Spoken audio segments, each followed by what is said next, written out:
Madame, mademoiselle, monsieur, bonjour.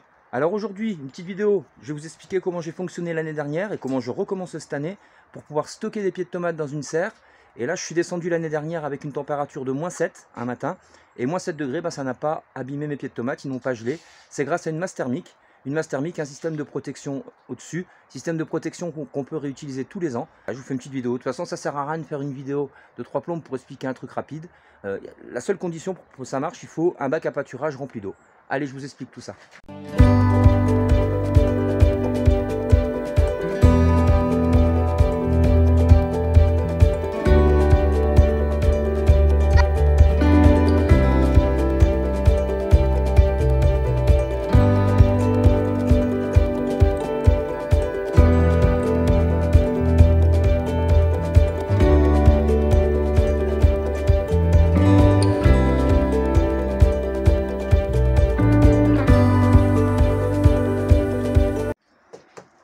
Voilà la bête. Alors là, on a un bac à pâturage de 1200 litres.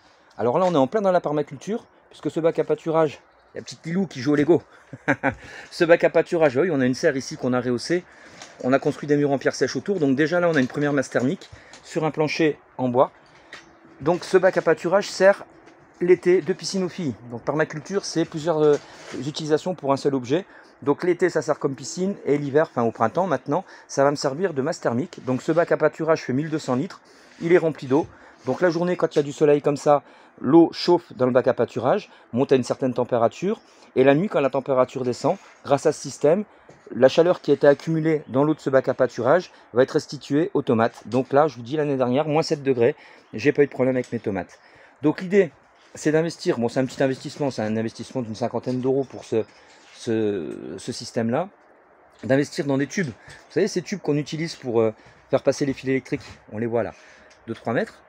Donc tubes que je coupe aux dimensions, et ensuite se débrouiller à trouver des systèmes comme ça qui permettent d'enquiller les tubes de 16 mm et de faire une structure. Donc là, j'ai déjà commencé. J'ai enquillé mes tubes. Ensuite, je fixe ce système sur mes planches en bois pour pas que ça bouge. Quand il y a un enfant qui passe ou un chien qui passe, ou même nous, on peut très bien faire bouger la chose. Le fait de les visser, ça permet que ça ne bouge pas. Et voilà le travail, j'ai terminé. Donc ça fait un peu cage à poule. Donc là, j'ai rajouté 2 renforts ici, là et là, pour que le voile de forçage ne se retrouve pas à faire des choses comme ça. On pourrait éventuellement en rajouter encore 2 comme ça. On pourrait éventuellement en renforcer en mettant des pattes comme ça. Moi, je me suis contenté de mettre 2 pattes ici, pour pas que ça pèse de trop, quoi. Et terminé. Bon, ce qui est important, c'est la masse thermique qui est en dessous. Donc nous, on a la chance d'avoir un bac à pâturage qui sert de piscine aux filles pour l'été. Mais on peut très bien faire ce délire avec des bidons de 200 litres, avec des bidons de 200 litres, ou avec des bidons de 20 litres aussi. Vous savez, les bidons carrés, là, qu'on remplirait d'eau. Après, c'est mieux quand c'est pas en noir. Mais comme là, c'est déjà dans une serre où il y a des murs en terre autour, ça fait déjà une grosse masse thermique. La serre fait 3 mètres de haut. Là, je suis monté à 60 cm de haut. Il paraît que plus il y a un gros volume, moins vite ça met à se refroidir. Donc voilà, ça c'est parfait pour résister à des petites gelées matinales, allant jusqu'à l'année dernière, -7 degrés. Et voilà, c'est fini pour aujourd'hui. Donc je pense que vous avez tous compris le principe. Ce soir, on va partir, on va refermer ça comme il faut. On va refermer la serre comme il faut.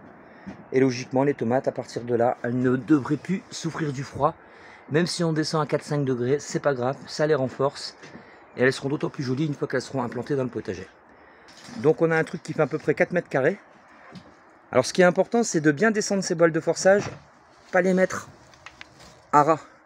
Bien les descendre pour que la chaleur qui se trouve dans l'eau puisse monter directement et être emprisonnée dans cette cloche pour pas qu'elle s'échappe à l'extérieur, quoi. Alors maintenant, pour accéder à ça, on n'a qu'à lever les voiles sur le côté et on accède des 3 côtés comme on veut. Nickel. Donc là, Florian est en train de rempoter. Hop, les tomates. Regardez comme elles sont belles, mes tomates. On est le 22 mars.